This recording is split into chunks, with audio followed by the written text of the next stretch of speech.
ọlọ́run níjà kún kékeré o ẹ̀wọ̀n àyìn ni ikú kan ò ní pa mí o láì ṣe yìí I don face wetin pass like that. Mimiki wọ́n ṣe mimiki mi na so I buy G-Wagon wọ́n dey do my mimiki na so dey wọ́n máa die young. I no wan die young, that's why tí mi ṣe fàágùn mo yà fàájà mo yà kúkú fàájà. So ẹ má wọrí olúwa ní sọlá ọlọ́run ló ń ṣọ́ mi. They don knack me juju knack me everything but I still dey alive thank God. Say I still wake up. Orí tó lugi àtàrí tó lọ̀pẹ̀ torí àwọn ò bá ti fọ́ yóò padà wá gbé ni o. Portable náà ti sọ̀rọ̀ ó sọ̀rọ̀ ó fa kò mú òkun yọ ni o. Ṣé ikú tó bá ń pa ojúbọ ẹni òwe ní kíní ọ̀hún pa á fún ni. Mohbad Olorin takasufe ló ṣàìsí ní Portable àbí ìbò kíkí ọlá wàhálà musician ìdààmú àdúgbò Were Olorin náà bá bóde o. Kí ló sọ nípa ikú ọ̀dọ́mọdé olórin tó ṣàìsí yìí òun náà rèé o láti tẹlifíṣàn lóore fáwọn ọmọ Yorùbá. Ẹni a fẹ́ la mọ̀ a ò mẹ́ni tó ń fẹ́ ni. Tábà ní ká sọ kò sọ́jà ara ilé ẹni ló máa bà. Àwọn kan wá kó kú kọ́ ba lè post yẹ. Person wey you no dey post wey you no post am day before yesterday you no post am o no post am last month o as you die una go dey hear im music go dey post am. Please appreciate me when I'm still alive.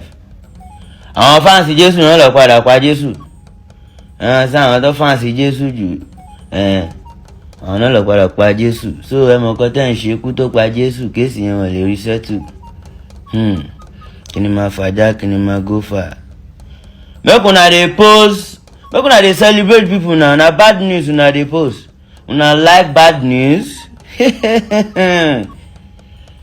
Then ologo like I won't post bad news because I don't want them to post my bad news sef. Why you can't dey post bad news? I don't post people. Hello ladies and gentlemen. Ṣáàmọ̀ ọ̀rọ̀ bíi cruise náà ni reality dem máa wà nínú ọ̀rọ̀ tèmi mo gbọ́ ọ̀kan jẹ́ sí ni wọ́n ti gé tí ẹ̀ lọ. Come help me when I still dey alive. Motivate me, appreciate me, celebrate me when I still dey alive. Please listen to my music, dance to my song, download my song. No be if person come down now na go dey. Ọlọ́run níjà kún kékeré o ẹ̀wọ̀n àyìn ni ikú kan ò ní pa mí o láì ṣe yìí I don face wetin pass like that.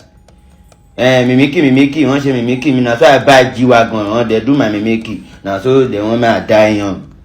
I no wan die young, that's why tí mi ṣe fàágùn mo yà fàájà mo yà kúkú fàájà.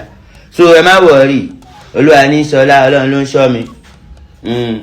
They don knack me juju knack me everything but I still dey alive thank God. Say I still wake up. Were TV nílé ní lóko ni ẹ máa wò ó ètò tó kọ́ni lọ́gbọ́n ètò tó kọ́ni lóye ní gbogbo àgbáyé ẹ máa wò ó.